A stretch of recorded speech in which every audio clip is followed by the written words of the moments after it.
Welcome, Saturday State of Mind. I'm Jess Panico, joined by Mike Panico as always. Hi, Mike. Hey, what's going on? We're here with Vince and Tara Cosco. So exciting. For the big 50th episode. Tara, what piqued your interest about what we're doing here with people? I don't know, just like, so watching your other client interviews, talking about, the childhood and how they grew up. And it just got me thinking, I'm like, it'd be kind of fun to talk about that, and I was like, yeah, we have some neat stuff to say. And I was like, I'm like, I'd like to do it. Yeah, that's great. Yeah. Yeah, every good story has a hero, and you guys are our heroes. I mean, we're blessed to have a business where we get to support the story that you're telling, for yourselves and your own family. And it's weird, like we just catch you at a very specific point in your journey, right? When you're wrapping up your career and you're thinking about like all the years ahead. And there's a lot that we don't know about you until we just take the time to like, okay, let's put the portfolio stuff down and like stop worrying about taxes and, current events. And where are you even from? Like just stuff like that has come out of this whole process, and it's been super cool for us, Mm-hmm. I'm curious what drew you to us being interviewed, because a lot of your clients are already retired. Mm-hmm. I would think. I'm like, oh, what makes us good, interesting that you might want to sit with us? Yep. I can tackle that. Yeah. So, we have a lot of advisors here. I'm not the only person that speaks with people. It used to be that way. And then so as we got a couple episodes deep, we started asking some of the other advisors, who else should we be talking to? Like, who do you enjoy talking to and that sort of deal? And your names came up to avoid. So that intrigued me. Kevin was like, do not talk to him. Yeah. Kevin really loves you guys. Oh, yeah. Tui, yeah, great guy. We love him. So here we are. Yeah. So let's start with the present, and then we'll maybe like go back a little bit. Everybody gets to a certain stage where they decide, I either need some help or I want to start thinking a little bit more seriously about retirement. What was it like in the run up before you even met Arcadia in terms of the plans that you were doing, or just like how you were preparing for retirement on your own? So we had been talking about finding help for years. Mm-hmm. How long? Maybe 10 years. Maybe 10 years. Right? Yeah. So never did anything about it. Just talk. She's always given me a hard time about the spreadsheets that I'm keeping and trying to figure out, when might be the right time. Mm-hmm. How much are we going to have, and do we have enough? And so we decided at one point that we really needed to get a will and a trust and set ourselves up for our kids. Mm-hmm. And that seemed like the right time to be looking for everything, right? So we interviewed, we went to so many of these dinners, right? And we met with probably 5 different people. We went to the Merrimack Library and listened to you talk about taxes in retirement. And we just wanted the information. We had no interest in meeting anybody else. Mm-hmm. Mike was so dynamic and so knowledgeable, it seemed, that we had to try to squeeze one more in. Mm-hmm. When we walked into this place in Manchester, the Manchester office, I was like, this is exactly what I've been picturing and what I want. You're like, this feels different somehow. It was totally different, right? Totally so different, it wasn't a one-man office. It wasn't somebody who had people over here and over there in Arizona. It was, everything was under one roof. And that really appealed to me. And we've been with you guys for a year. We've got our will done. We've got our trust done. We had our taxes done last year. It's been great. It's been a great experience, and I'm super happy to be here with Arcadia. That's awesome. So what was that process like? It's not like, I think sometimes when I'm trying to think of an example where you test multiple things out. Like I think maybe a good example is when you're buying a car. So I'm going to go to Ford, I'm going to go to Volkswagen, I'm going to go to Nissan, I'm going to try a bunch of different cars. It's not very often that you have to, or maybe getting like multiple quotes for like a kitchen renovation or something, but they come to you. That's a little bit easier. Mm-hmm. What was that process like, going to various officers, talking to different people? You said you could tell pretty quickly if there was like a fit or not. I'm not sure everyone's like gone through a process like that. Certainly we haven't for financial advisory. So what was that process like for you? It's a little intimidating. At first, you go to these generic talks and, it's very, no commitment. But once we wanted to go to the next step, and then you have to provide financial information and, because they have to give you something to work with. And that was hard for us. I feel like, we have to give these people all of our 401k statements and a lot of personal information on us. So that was kind of tricky for us, I think, at the get-go. And yeah, it was just a little nerve-wracking, but exciting at the same time, just to anticipate what, and I got to tell you, each place we went to kind of had a different pitch on how they were going to handle our portfolio. So it was just interesting, a learning experience. So the information that we were giving to these agents, right? These people, I learned pretty quick that I didn't want to give everything over. Like, I'm not giving you 30 pages of tax forms and whatever. So I put a one-page together with a screenshot of her Social Security, my Social Security, a listing of the 401ks that we had put together. And I've been with three different companies, so I had 3 different 401ks. I had a bunch too. She had 2 plus a Roth IRA. So we had a whole bunch of stuff all over the place. And so we gave everybody a one sheet, basically. And they were able to do what they needed to do with that. And we felt a little more comfortable versus exposing ourselves, right? Sharing all your account numbers. Right. Yeah, right, exactly. Right. Yeah. It's a little bit like going to the doctor and putting on that gown where your rear end is hanging out a little bit. That's exactly what it's like. Yeah.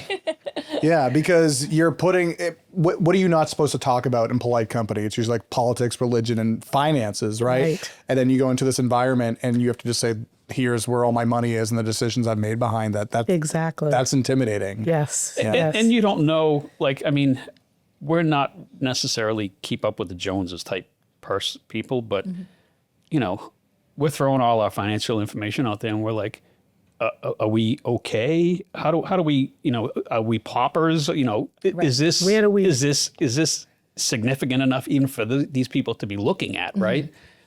So there was a lot of unknowns for us. Do you feel like whenever you had some of the initial interviews, if you were ever feeling like insulted or judged or something that made you uncomfortable with any, like one approach that any of these other people or offices were taking? I don't think I ever. No, I never did. No, I never did. But it was the different approaches that kind of helped give us some direction. Yeah, you hadn't made a love connection until you came to Arcadia. What do you feel like maybe some of the others were missing? All the other pieces. they had the financial piece, that you have available to us. Yeah. We really were looking for help with, like Vince said, estate planning, taxes. And they all intertwine. Everything intertwines, and we're like, okay, we do this financial, but then we're still going to have to go find an accountant to help us with taxes, and we're still going to have to go out. And when we came here, and we realized that there's a lot of everything is here. Yeah, we're like, some of the planners man. had people elsewhere, right, that they could hook us up with, or they could run our information through. But to be able to walk into one door and pick that door, that door, that door, or that door, that was it. That's what sold me. Right. And the other thing that we liked was the face-to-face meetings. We have some relatives that do financial planning with some of the the national companies, but they're all either on phone or Zoom. And we're very much face-to-face people. We want to be able to have a conversation, talk to people just one-on-one, and all of our meetings have been in person with Arcadia, which is that was very important to us. Yeah, and it's only 20 minutes from home, right? Yeah, so it's great. easy to get to. Yeah. Sure. Well, we're so glad that we found each other, right? And so now we're working towards planning for all the years ahead. But I think what we'd like to do is take us a step back, and we can leave this very open-ended. Where would you say that your collective story begins? Where should we start? Collective story. Sixth grade. So we have different sets of opinions in this. So let's break it we were down. in the same 6th grade class. I moved to we grew up in Melrose. I grew up as a little kid in Chelsea, Mass, and my dad moved us to Melrose in 5th grade.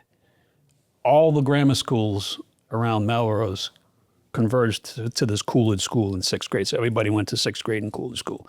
So we happened to be in the same 6th grade class. She looked desperately for her 6th grade class picture. I was going to bring that in. And couldn't that's find one it. of the. show and tell items, but And we went to fine. high school, junior high school and high school together, but really didn't know each other until college.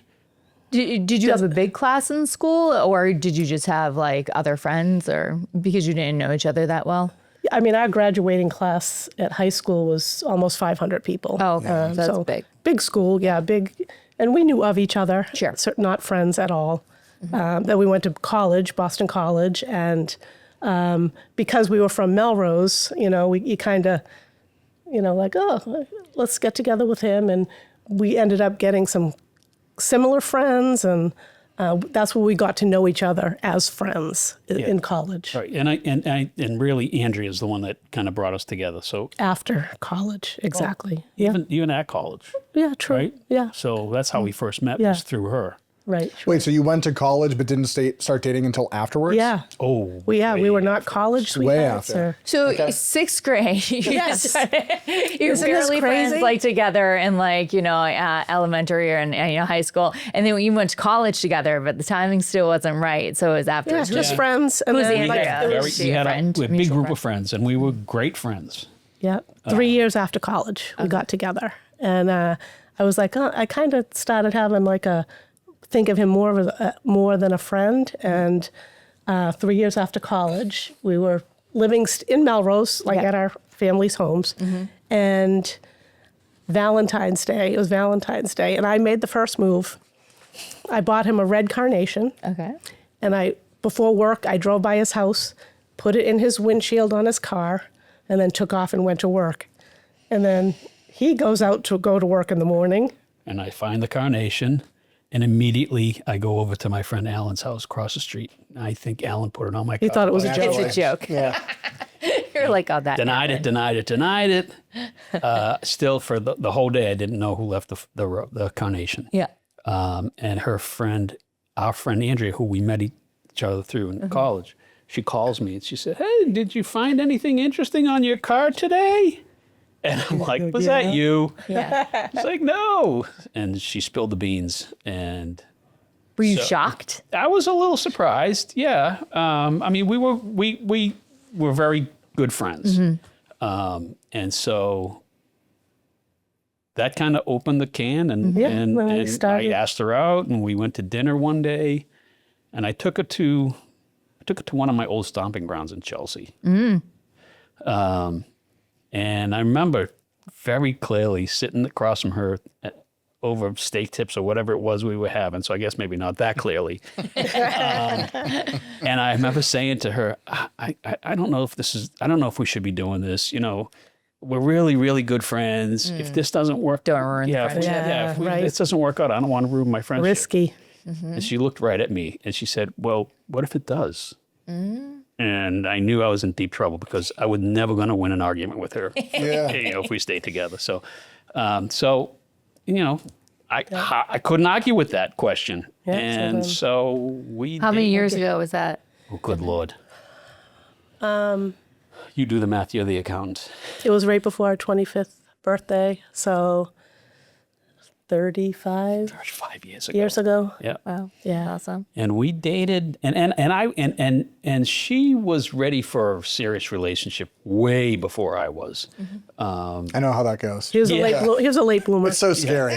Yeah, so I wanted to do stuff. I wanted to go places before I got tied down with kids, right?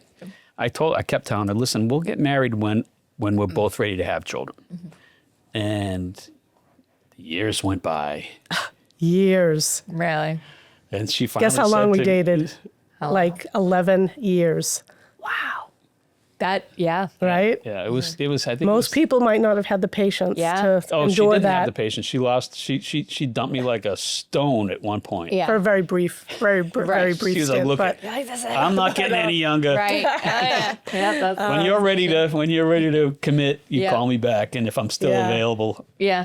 crazy. So So- we got married later in life. 30. We were 36 when we got married. So I moved to Portland, and that's one of the pictures that I brought.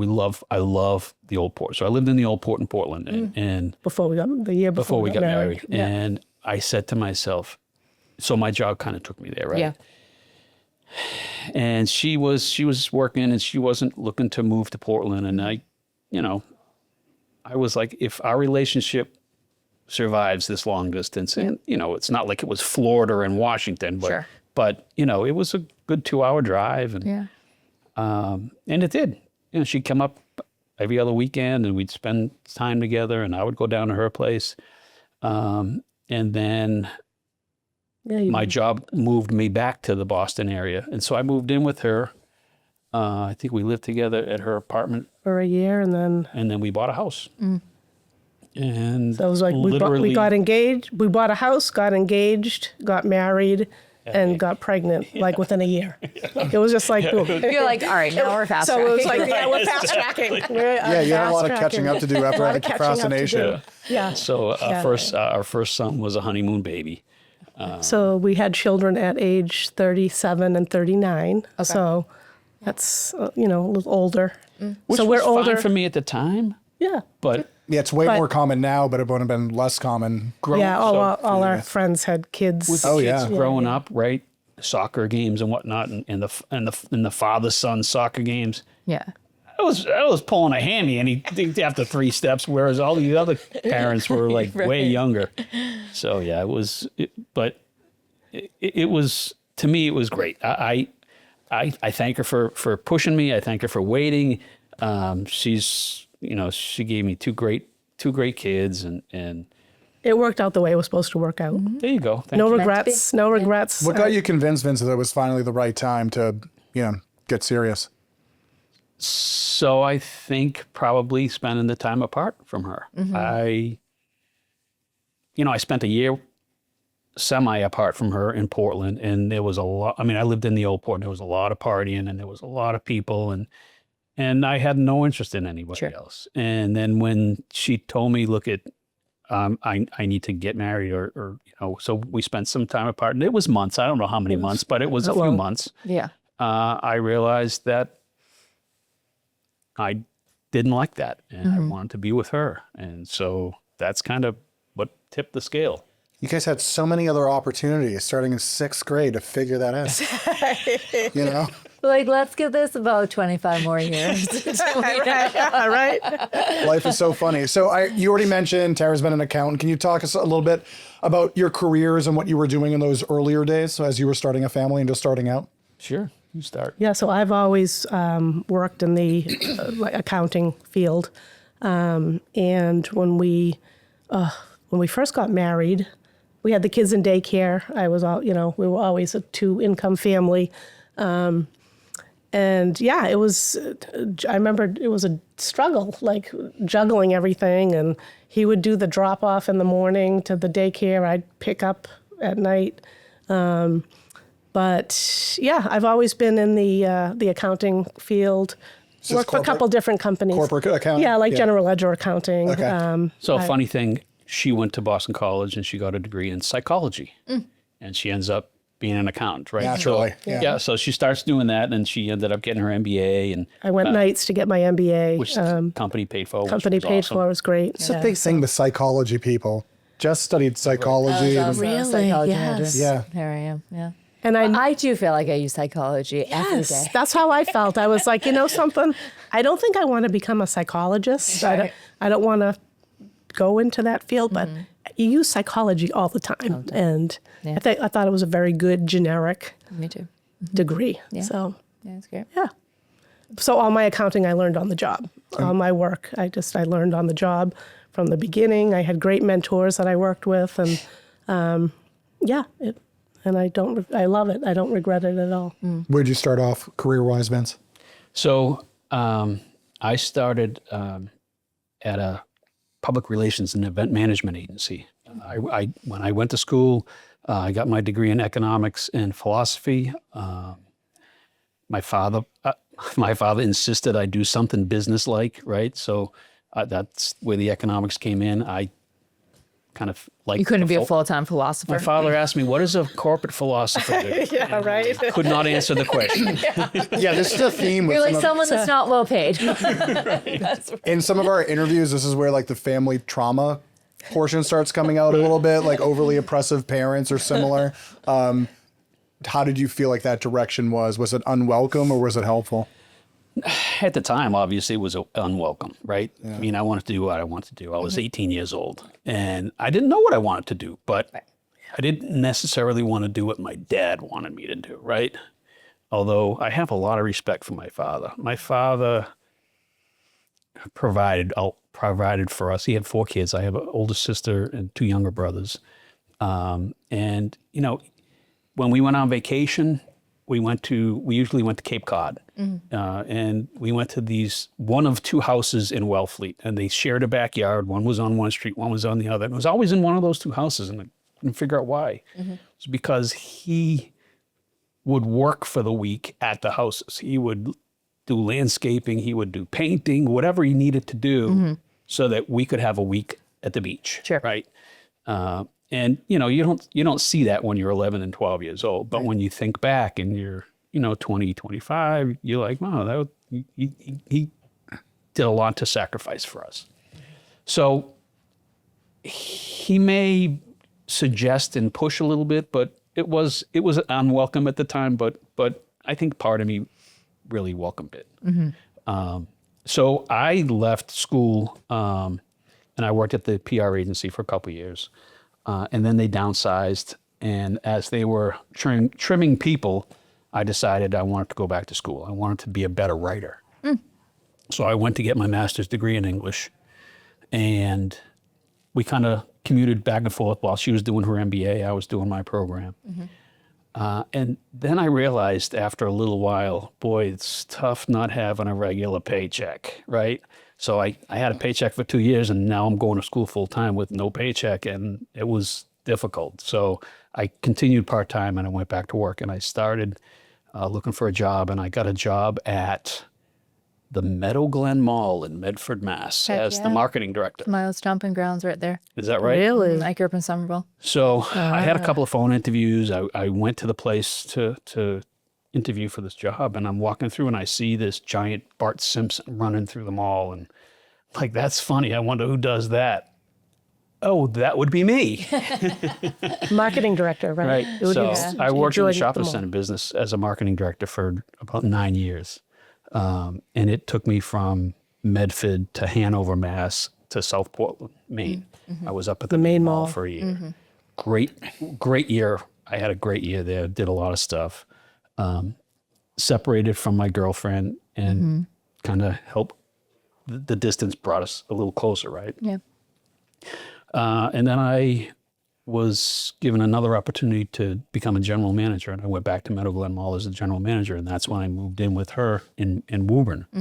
And I've been in the shopping center business for 29, 30 years, something like that.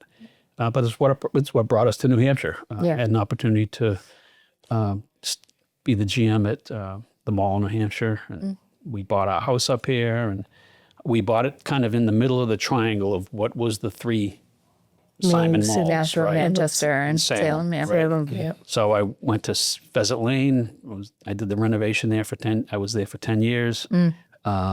And then I got bounced back to Massachusetts for less than a year, which is an interesting story, but I don't want to dominate the conversation. My father was going through some chemo. He had colon cancer. He had part of his colon removed. And he started chemo right when I got the call that I was going to be moved back to Mass. So I went to become the area manager at Square One Mall, Liberty Tree Mall, and literally from walking out the door at Square One in Saugus to my father's house in Melrose was like 5 minutes.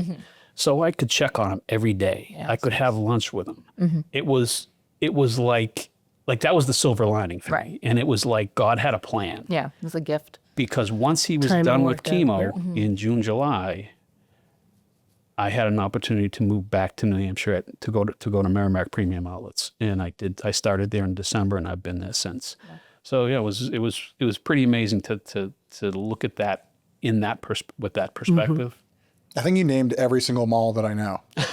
There's a lot more. Yeah. It's crazy. Sally Meadow Glen is not there anymore. It's very sad. Yeah, I know. And now that whole like people Assembly Row over in Somerville, where some of the Square Mall used to be. Yes. Yeah. That's crazy. I forget why I was talking about malls with some 20-year-old like the other day, and I was like, "Do you even know what a mall is? Do people still go there?" And, I think. Oh yeah. I lot think has we changed. actually are coming back. I think for a while, like people weren't going as much, but now definitely, I think. now they're like outdoors. That's been the big thing, is those outdoor the development. outdoor lifestyle centers. Yes. So Yeah. coming out of What they have. COVID, I can tell you the outdoor centers like Merrimack Premium Outlets was much quicker to rebound than any of the interior malls. Sure. But they all Merrimack's great up there. yeah. So I want It to is. go back to that year where you said everything happened. You're married, there's a honeymoon, you get pregnant. Yeah. Are there things that stand out most to you from that era of your life, or things that you're most proud of? I think just all of it.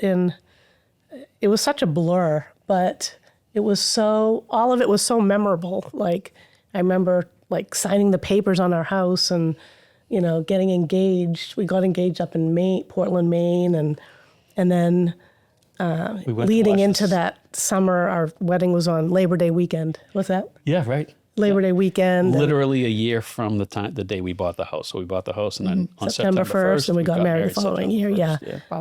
Just like these major milestones happening in just a short period of time. But it was all such great stuff. Right. So then- it was, And then we went on a honeymoon to Italy, Oh wow. and 9/11 happened. we were there for 9/11. Great timing. It Yeah. was crazy. You were in Italy when it We were happened? in Italy. Yes, Yep. yes. So we Sure, because if you got married and Labor Day weekend, Yes, then and you it went was, right after. yeah. That's like Yeah, so it was, yeah. So did that kind of derail your honeymoon then? Because how long were you there? It was at the end. Okay, Yeah, it was so at at the least you end. got So- in some good. Exactly. Yeah. honeymoon time It did before. put a damper on the last 2 days. We still did some things, obviously, but Right. I'm happy that it didn't happen like at the beginning, Sure. or whatever. But Right. but yeah, so it was that was crazy, very memorable. Yeah. It's always a topic of conversation, and yeah. What did you observe change career-wise as, you went through your accounting arc, the marketing, advertising arc? Because a lot has changed culturally in corporate America. And when you look back on all this, does anything stand out that changed a lot along the journey for better or worse? Well, obviously, so the technology has been insane. I remember like one of my jobs first getting email, and it was so novel, and it was the craziest thing because we were used to literally handwriting memos for people, and then all of a sudden we got email, and it was like, wow, this is crazy. Right. I remember doing budgets remember- on spreadsheets, right?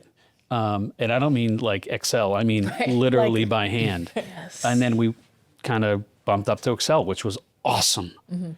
And then I left that company. I went to a publicly held company, and they had all kinds of weird, software and programs that was way more difficult for me than Excel was. I remember getting my first pager. It's probably the biggest, just the technology and Yeah. even the accounting software and just the technology. And it makes you wonder about what our kids are in for, right? With AI coming, gosh. Like, Like technology another- has had tremendous gains in the last 25 years, but this is gonna accelerate it This is a big leap. dramatically. Yeah. Right. Yeah. The thing with accounting, though, is like the concepts don't change. You have your income statement, your balance sheet. That's not going to change. Like you've got the formulas, and it's just the way you gather the information and spit out data that changes. Sure. So it's kind of neat. You've got the stability of, these are concepts that aren't going to change, have never changed. 1 + 1 is still 2. The methodology is still the same, but maybe Exactly. it's just like the tools that you're using for it. Yeah. So you guys got married a little bit further on in your career. Do you feel that you still had kind of like your traditional struggles with money that a lot of couples, like they first get married, they have their first kid on the way? Or do you feel like maybe you fast forwarded through some of that getting hitched in your mid-30s? I think the latter. I mean, Yeah. for me and from my Yeah. perspective, Yeah. a lot of my friends got married way younger than I did, right? And had kids way younger than we did. And I remember the struggles that they had. And we didn't really have that. No.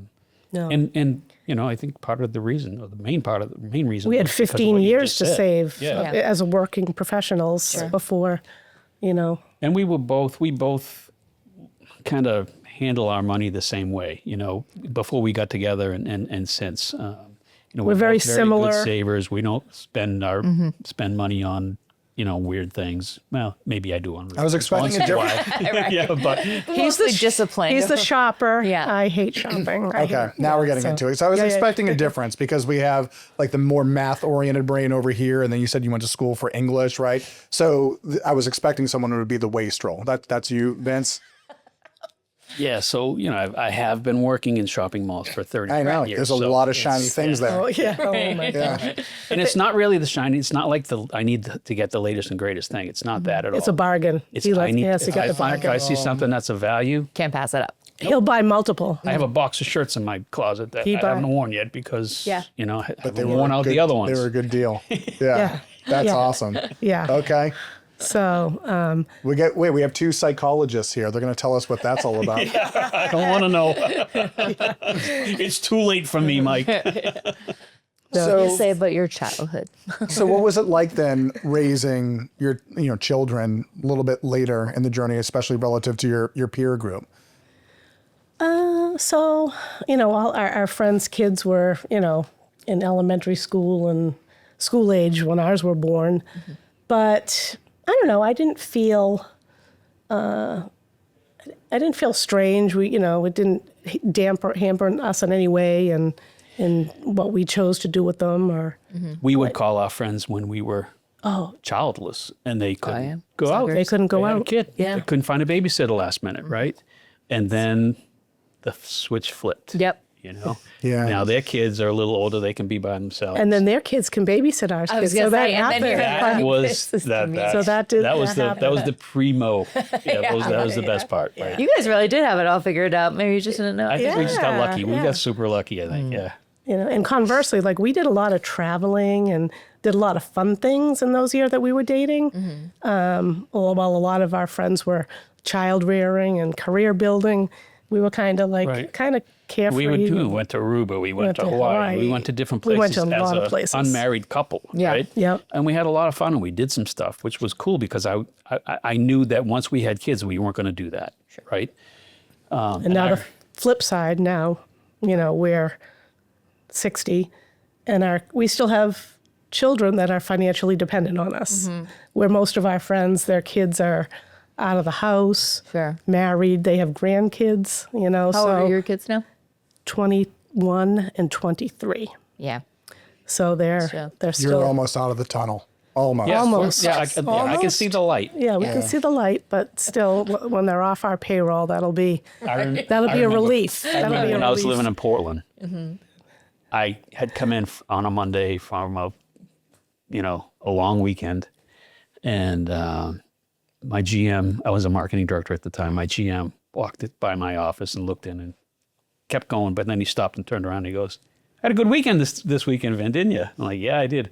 He goes, "How old are you again?" He goes, "It's nice to see you enjoying your retirement in your early years." And I didn't understand what he meant at the time. Figured it out pretty quick. Do you recall any challenges that you felt like you dealt with in this earlier period of your life when you're just starting the family and working together?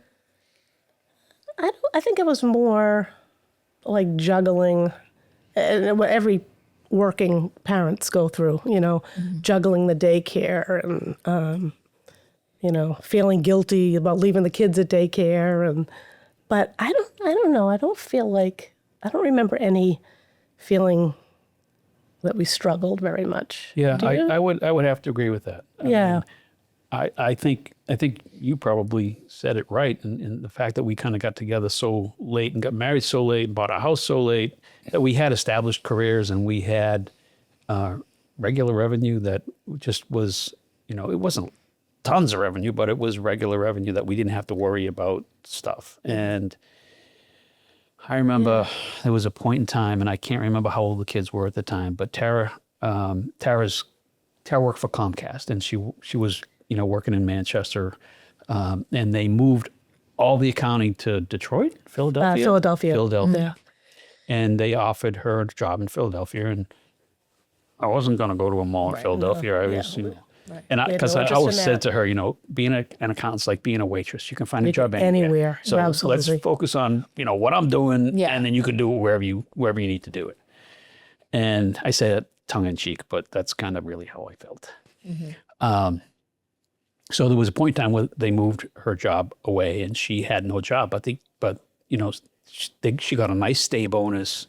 She was out of a job in May, and she decided, which I loved, that she was going to just take some time off. And she did the quote unquote summer of mama. And she did all kinds of stuff with the boys. It was great. And I got to tell you, I felt like Ward Cleaver. Now, a lot of people not going to know what that reference is. I have no idea what that means. Leave It to Beaver.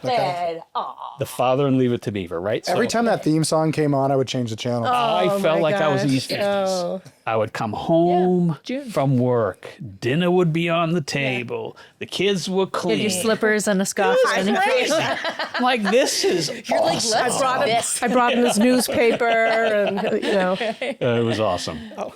And then she went back to work. Yeah. At least she had a summer. That nice summer. Yeah, it was, and it was a good age. The kids were, I don't know, like 10 and 8 or something like that. So we did fun things. Yeah, that's and it was, it was. And the kids still talk about those fun things. Yeah, it was memorable. So give us a highlight when you think back on some of those fun things. I remember taking them to Plymouth Plantation, like and seeing the underwhelming Plymouth Rock. There it is. It's like, Beauty. we did a lot. Yeah, I went to the beach a lot. Yep. Got together with friends that were stay-at-home moms. Yeah. Did a lot of things like that. We went on the Mayflower down in Plymouth. Yep. I'm trying to think of what else we did. Those are things that pop into my mind straight away of that summer. Did you guys ever do any annual vacations with boys, while they were growing up or anything like that? Any traditions? Yeah, so we started going to York Beach, Maine, when the kids were like 3 and 5. I had some good friends that went there every year, and they invited us one year, and we started, and we haven't stopped even now. That's awesome. Of course, the boys have stopped going with us, but we're still going with the same couple. Yeah. And their kids, they had an older daughter. Yeah. Their daughter was probably 8 years older than our oldest son. She was one that babysat. So she would look after the boys while we went out for dinner. That's great. Yeah. dinner and a cocktail. Yeah. But and we took a picture of the boys at Nubble Light every year growing up, so we still have all those photos. Yeah. But we didn't take big vacations. That was our vacation. Like we never went to Disney. Yep. We just never did the big vacations here in New Hampshire. It was quite a reach for us. So we sold our house in Saugus, and we had a down payment, which was nice. But we found this house that at the time pool was in the backyard. that built-in pool. It was on a cul-de-sac. It was the only house on a cul-de-sac. It was, to me, it was a castle at the time, right? So we looked at the house probably 2 times. We couldn't afford what they were asking. But we said, if we can ever get this house, this is our vacation for the next 10, 20 years. Right. You go pool in the backyard. You really Exactly. And we did staycations with some of our friends, came up with their kids for a long weekend or whatever, and it was super fun. But that was it. That was our vacation, and the people that sold us the house really met us at a price we could barely pay. But I remember her saying, when we brought our kids, and our kids climbed through the little doggy gate into the living room and whatnot, and they remembered having, their daughters that young, being at the house on the cul-de-sac. They wanted to sell the house to somebody with kids that could enjoy the it was safety a great neighborhood and the convenience of the cul-de-sac and whatnot. So they were super nice people, and I think that I think that they kind of bent over a little bit for us to kind of usher us into the house. That's awesome. Yeah, it was awesome. Do you feel like there's any family values that you foster that you hope your children carry forward, say for their own future families? Yeah, I think we have very similar family values. Yeah, definitely. And actually, making priority, family time priority. we get together with our families on a regular basis. His mom is still alive, siblings and whatnot. So, and sometimes the boy, they don't want to go with us. We're like, oh, do we have to go? And it's like, just go. And they have a great time, so just, just those family get-togethers. Because I remember as a kid growing up and having family get-togethers, just having that quality family time, I think, is important. And we like to instill that on our kids, and hopefully they continue that to make that. You notice, though, how much that's changed. I remember, I'd go to my grandparents' spot was a big hub. You'd go there for barbecues and birthdays. Same. And the big distraction, maybe that like the woman would get all upset about, is that the guys would be sneaking the football game somewhere, right? But at least all the guys would be in the same room and during commercials, talking, right? And now sometimes you get together with families and people are in different rooms, beep, boop, beep, like all this other stuff, like having people scrolling through their phones, really be present. And I was just calling back to the whole beeper thing. I think the thing that we have in our pockets now is worse because it beeps for 100 different reasons. And people might not just go to the other room to grab a call, but they have to check this. Oh, what was that? I got a text, I got an email, I got a phone call, I got an update on my social media, right? So, have you come up with a way to have people still be present or value family time, or is it still something that maybe like the rest of us are struggling with? So we break out the games. We went to Vince's sister's Sunday for St. Patrick's Day meal, and literally we were all sitting around at one point in the living room, and people are on the phones, and and then our niece comes in. And she breaks out, she's like, we're playing a game. Put the phones away. And it's this game called Salad Bowl. Fun game. It's kind of like a charades type game. And that gets everybody away from their phones, interacting, and something fun to do. That's awesome. And any age can play it. His mom played it. The younger kids can play it. And that was, I'm like, this is great. This is... And we use Zoom. I mean, when COVID hit, we couldn't obviously go see our families. My parents were older. They were in their late 70s. And so we started doing a Zoom call every Thursday, and all my siblings and other people would jump on the call. And it was just a way to kind of keep the connection, right? Yeah. What is that? Was 6 years ago. We still do Thursday night Zoom call with my mother and my siblings. Yep. And so, we try to usher the boys in every once in a while. It's just so, not even so much that they can participate, but that they can see it happening, and they know that it reinforces the importance of it. So Salad Bowl, is that a strong recommendation? Strong recommendation. We will teach you how to play Salad Bowl. I like it. All right, so we're fast forwarding. What now? So you're kind of in the sandwich years between building things and then enjoying retirement. What kind of expectations or hopes do you have for the road ahead? So our hopes are that the road to retirement is brief, like in short order. And it's interesting because until we really started talking to financial people and then actually sat down with Kevin, we never thought that we'd be retiring before 70. We're just as like, there's no way. But once we met with him and visually you can see it, that's the important thing for me. I had to see it with my own eyes and we're like, wow, like this is really doable and in not too distant future. So it's exciting to think that we're closer than we had been able to envision before. Tara, you said you don't want to work until 70? I do not. You don't? Okay. No, I do not. If you'd like to. But No. It can be arranged. No, I do not. And I know you asked the question to all your folks, what is Saturday, live every day like it's Saturday mean to you? But anyway, so that's go ahead and.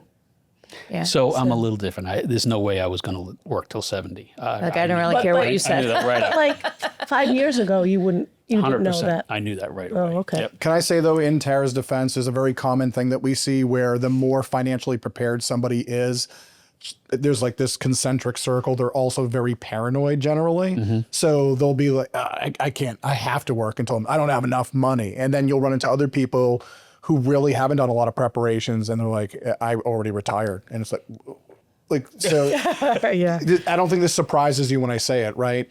Sometimes the part of the reason that you've had success financially is because you do have a bit of a paranoia that lives inside of you. And that can be a great fuel for saving and not doing dumb things with your money, et cetera. But it makes it really hard to make this transition or start working towards it, right? So that's the fear for me, right? The transition. I know what I'm doing every day. I know where I'm going every day. When that ends, I'm not really sure. I don't know what I'm retiring to yet. I have some time to figure that out, but I know that that's something I have to think about, right? And honestly, I don't think I knew that until I started meeting with these guys, you guys and some of the other people that we met with, some of the books that I've read. I mean, I wish I had there's a couple of really good retirement books out there that I can't remember what the titles are, but some of those have given me some really good guidance. And I think you have to treat retirement kind of like a second job, preparing for retirement like a second job. I mean, you can't just one day do it, right? I mean, you guess you could. People but can, I don't people think, do. Yeah, I don't think that's the right way to do it. Right. But that's who struggles most we see in retirement is when you retire to this open, empty calendar. People can sometimes struggle. So I think women, we generally have more just like, I've been waiting to do this for so long, discipline. I got to meet my girlfriends on this night. I got pickleball on that night, a golf club on this one, I'm watching the grandkids on this day. We just already have like a list, but that's what we see with a lot of our male clients. Like, okay, let's talk about what does retirement look like to you? Because you got to know, it's just as important what you're retiring I can tell you to. the first year in retirement is going to be all the stuff around the house that I haven't gotten done in the last 20 honey-do years. list. But And we're going to after have quite a that- honey-do list for him. Absolutely. You're like, I got my first year booked. Right. Yeah, Totally seriously. booked. But I'm not worried about the first year. I'm worried. I don't want to be not a burden, but I don't want to be a Baninsky to my two sons. I want them to live their own lives, and I don't want to rely on their time. Sure. Tara and I talked about where do we want to travel to, and there's lots of places we want to go see, and.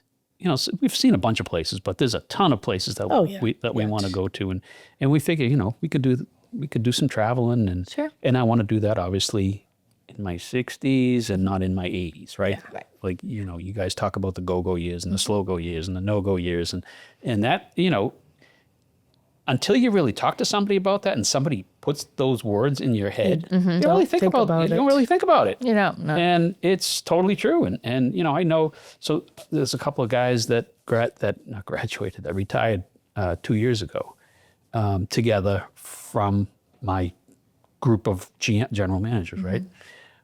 One is living his best life. He goes out on his boat every day and he does all kinds of stuff. One was doing that until he got cancer. And I'm like, I don't want that to be me. Right. As much as I predict something. You can't. And we talk about, you asked, have we had it somewhat easy? Yeah, we've had it somewhat easy. And I'm waiting. Part of me is waiting for this other shoe to fall, right? Sure. Because we haven't had major illness in our family, apart from our elderly parents. And I want to knock on wood when I say that. Thank you, Jess. So, I want to be able to retire when we can do some stuff. Sure. That's great. So you said you did some reading at a certain point and you came across some concepts or ideas that you hadn't thought of before. So you already mentioned a couple of them, seeing somebody go through a health event would be one of them. Is there anything else that stands out that you hadn't thought of before that kind of struck you out of the blue? Yeah, just that there's opportunities and options out there.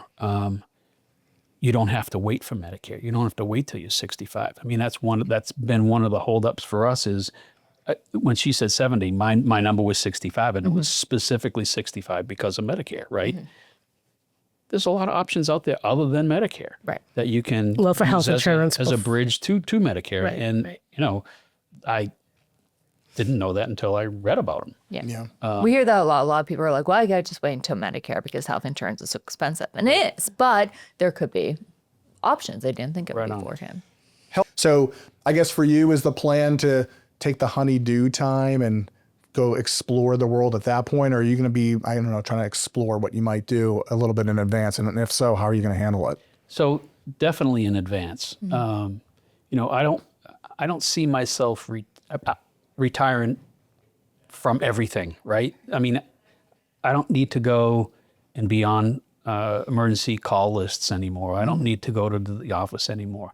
But maybe there's something out there for me that I can do from home a few days a week. Sure. Part-time. Or, you know, maybe, so my older son just graduated a year ago with his master's degree in architecture. He just started a job on Monday, his first real job as a junior architect. And so I feel like he's on a path, right? My younger son is trying to find his path. And, you know, he has certain things that he loves, and he loves golf. He watches golf. He works at the golf course. He plays golf all the time. And I'm not a huge golfy, but I enjoy golf, and I enjoy watching him play golf, right? So maybe I do something with him in be his caddy. in that respect. Yeah, there you go. I could definitely be his caddy, but I was thinking more of starting a business like some kind of virtual golf type thing, you know, where he has Popular. an opportunity to kind of grow with that. Do something. Who knows? I mean, knows? that comes and goes in my head every once in a while. I don't know what he wants to do. I don't know that he knows what he wants to do.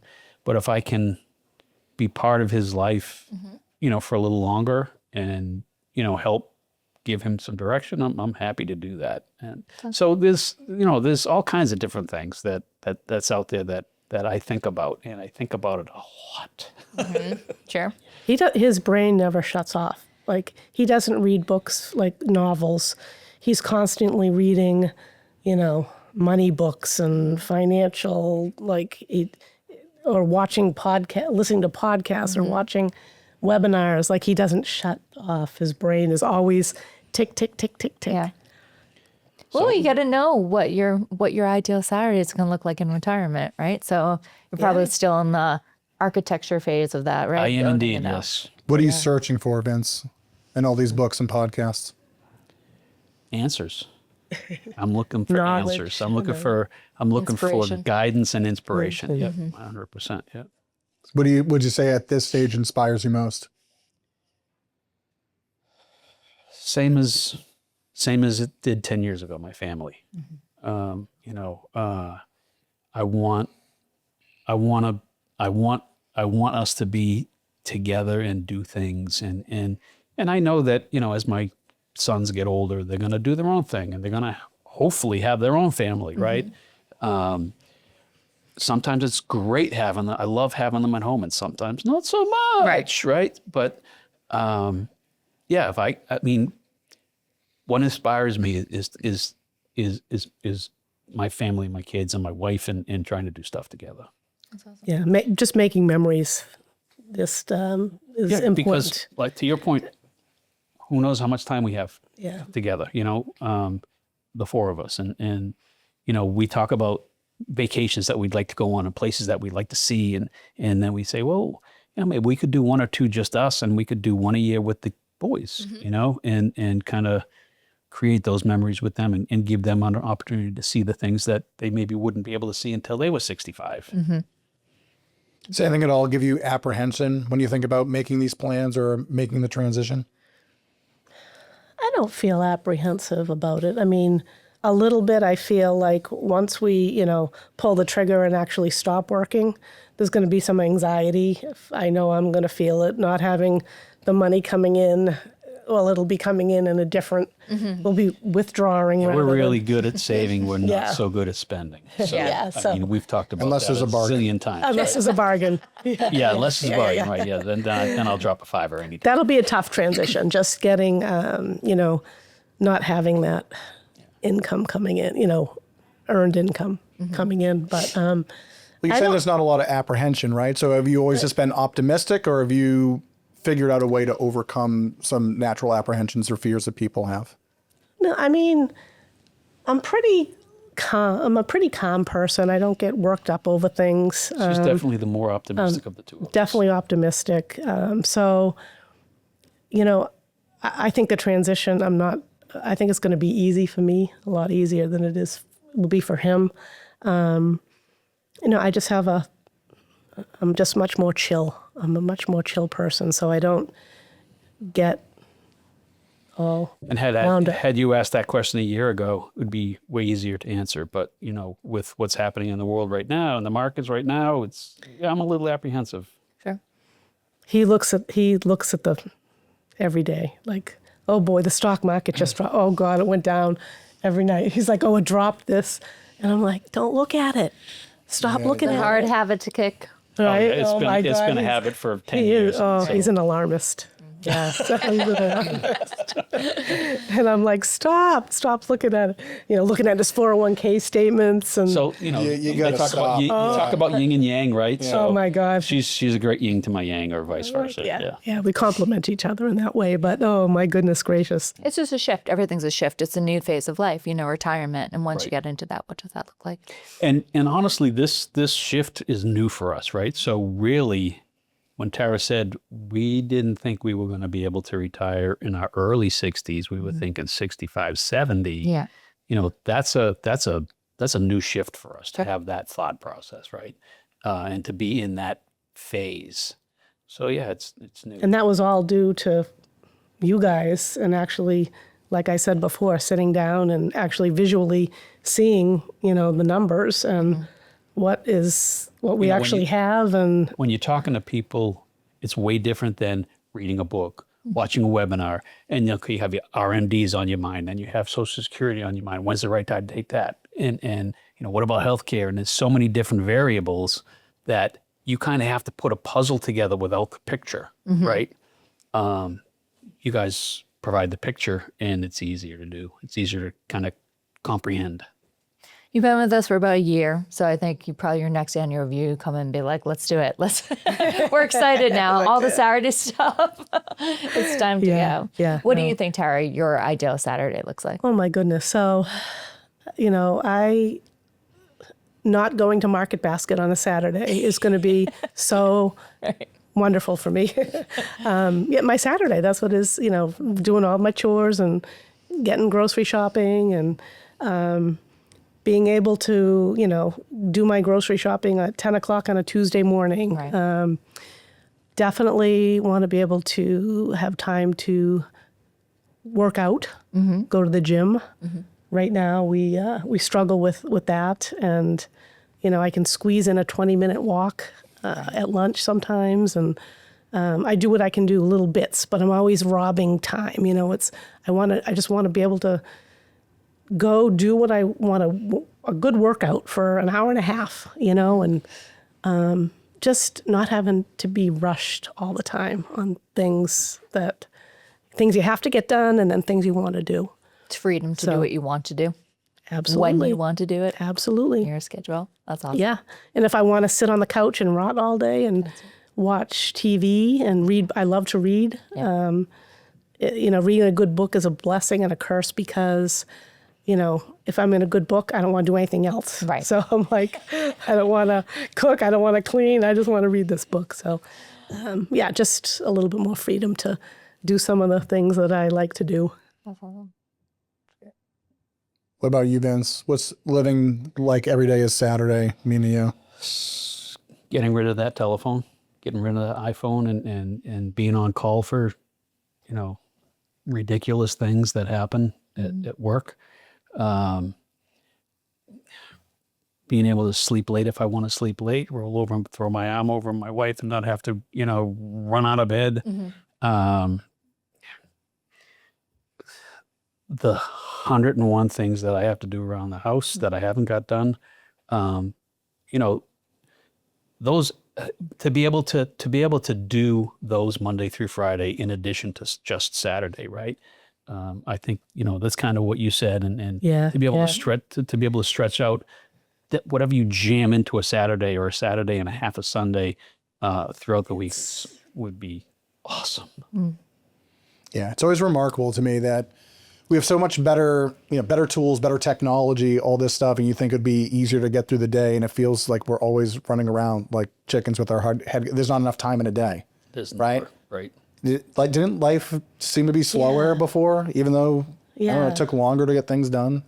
Well, Tara, Vince, thank you for having a Saturday State of Mind. We'll have to have you back at some point when you're on the other side. Absolutely. The other side of the fence, right? We look forward We'll to have to do a that. check-in. Okay? Yes. Maybe We'll be here. Maybe we'll hit the 100th episode. That's Okay. right. Okay. That'll have to be We'll a check date. in from there. Well, Excellent. Thanks this for was joining. this was a lot of fun. This is I know fun, that I yeah. said I wasn't, gung ho about it, but it was a lot of fun. You nailed it. Thanks for joining us. And if you've enjoyed this episode, check out the rest of our client interviews. We'll see you next time.